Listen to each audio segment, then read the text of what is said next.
Okay, today we're going to talk about the Constitution, an overview of the Constitution. Just to recap, yesterday we looked at the Declaration of Independence, the document in which the colonists declared their intent to rebel against King George III, as well as listed the reasons why they wanted to do so. We also discussed how this document, the Declaration, was influenced by the following principles: limited government, natural rights, social contract, popular sovereignty, republicanism. Today we're going to look at the Constitution. And this is the document that outlines the structure and powers of the federal government of the United States. This goes in your notes. It is the supreme law of the land. All other laws passed in the United States cannot violate the Constitution.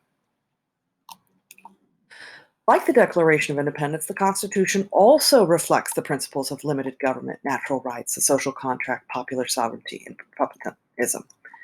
But it also is based on two more important principles: separation of powers and checks and balances. So we're going to be discussing those two concepts today. Separation of powers, this also goes in your notes, is the idea that different branches of government, legislative, executive, and judicial branches, should be separate from one another in order to prevent any one branch from becoming too powerful.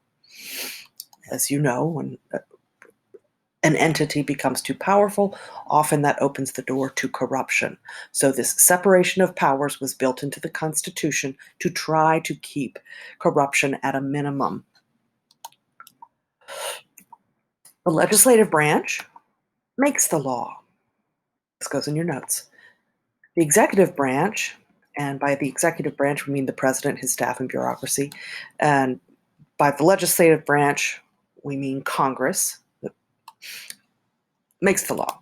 Executive branch, the president, his staff, his bureaucracy, enforces the law. The judicial branch, which is the courts, including the Supreme Court, they interpret the law. The framers, or authors of the Constitution, U.S. Constitution, believed that if one person or group were able to do all three jobs, they would have too much power and become tyrannical, corrupt. Checks and balances, which is very much tied into separation of powers, but we define it a little differently. This is the idea that the different branches of government should not only be separate, but also be able to act as a check on the other branches and restrain them in order to prevent tyranny, corruption. Put that in your notes. So here's an example. Congress, legislative branch, the people that make laws, write up laws, they can pass legislation, meaning laws. They can pass laws, but the president, if he doesn't like the law that they pass, he can veto it, meaning refuse to sign it, and that keeps it from becoming a law.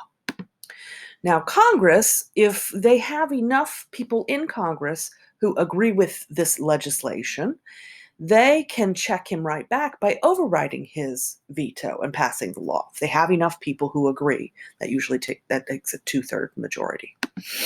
Supreme Court, the judicial branch, can check Congress even if they override the president, they get it passed. If that law in some way violates the Constitution, they can declare it unconstitutional and it is no longer a law.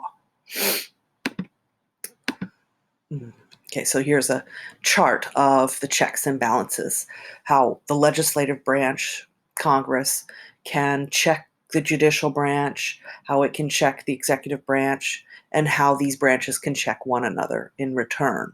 Again, so they cannot become too powerful. They basically police each other.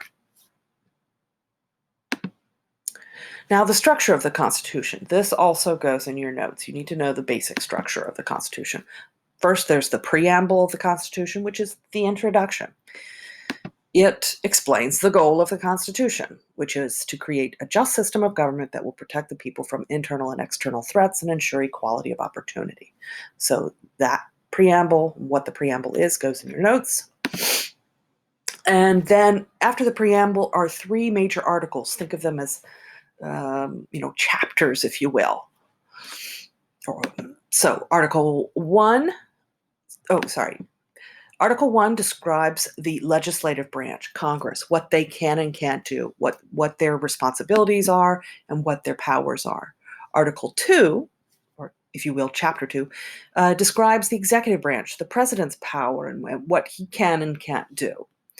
And then Article 3 or Chapter 3 is the judicial branch and what the courts can and can't do, what their authority is.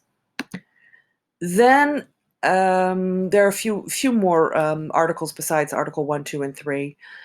But then we get to the amendments section, and an amendment is the changes.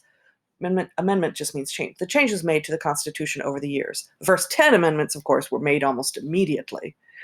And those are called the Bill of Rights. And they describe the essential rights and liberties we hold, like freedom of speech, right to bear arms, etc. So amendments, that needs to go in your notes. Bill of Rights, that needs to go in your notes. And then there's 11 through Amendment 11 through 27, other changes to the Constitution that have been added over time, like abolishing slavery, giving women the right to vote, giving people at age 18 the right to vote, that sort of thing.